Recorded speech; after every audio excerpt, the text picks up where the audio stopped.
I just don't know what to say after watching this film.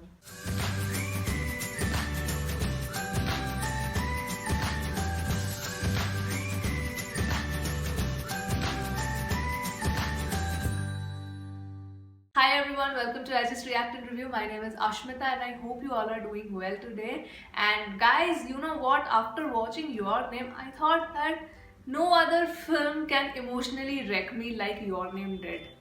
But then I watched I Want to Eat Your Pancreas. I think now after this, I am officially declaring myself an anime fan.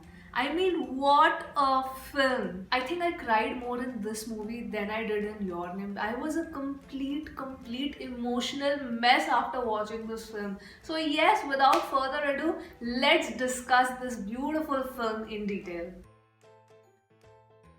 Freaking hell, where to even start? Okay, so in a nutshell, this story is basically about personal growth and personal journey. The story explores a bond between a girl and a boy studying in high school. And you know, the best part about the story is that we know from the beginning what the fate of the female protagonist is going to be. And we know as an audience that she's about to face tragedy eventually. But the emotional investment that this story makes you do, it's unbelievable. So the girl, Sakura, is suffering from a terminal disease and she knows that her days are numbered. But no one knows about this except her parents. She has a very positive and cheerful personality, so she wants to live out her remaining days being happy and doing things that a normal kid would do. Then comes the male lead. Okay, I'm not revealing his name, and yes, there is a reason why I'm not doing it. He is the most indifferent person that you could probably think of in this world. He has his nose stuck under the books all the time and doesn't feel the need to make any friends, have any kind of valuable interaction in his social circle. He personally feels that it is an utter waste of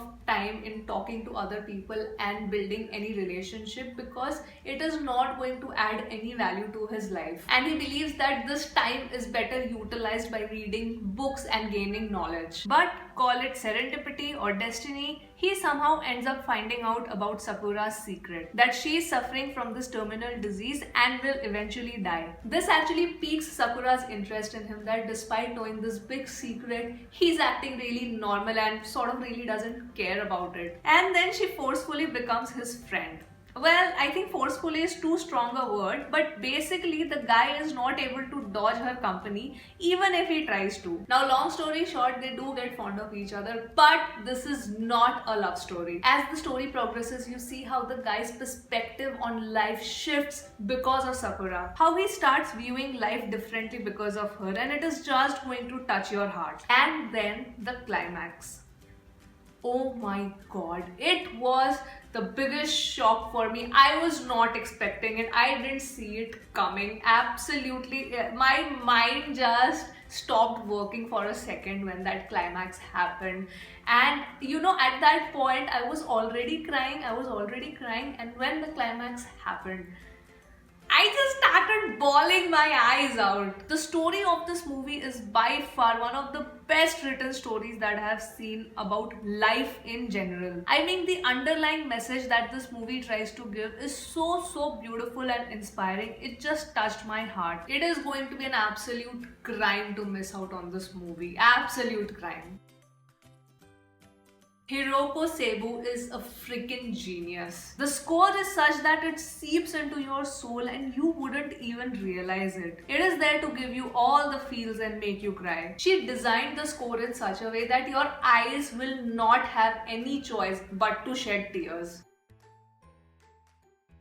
Mr. Ushijima, just take a bow from me. This movie, like Your Name, is also an adaptation from a novel originally written by Yoru Sumino. But Ushijima wrote the screenplay for the film adaptation, and the screenplay is seriously the biggest highlight for me. Every dialogue in this movie is very well thought out and have a very deep meaning. The dialogues talk about how people view life depending on their current scenario or current situation, and how one should celebrate life no matter matter what. It talks about what it actually means to be alive, what it means to have a relationship with people around you, what it means to basically exist, and how valuable it is. I swear I can go on and on and on about the screenplay, and the screenplay has translated into unbelievably good direction. So I really don't have an iota of complaint from this film. The animation is so freaking amazing, and you know what? For this particular movie, the animation sort of put me in a very calm mood, and the reason for that is the color palette that was used. So I really want to applaud the colorist specifically for this animation.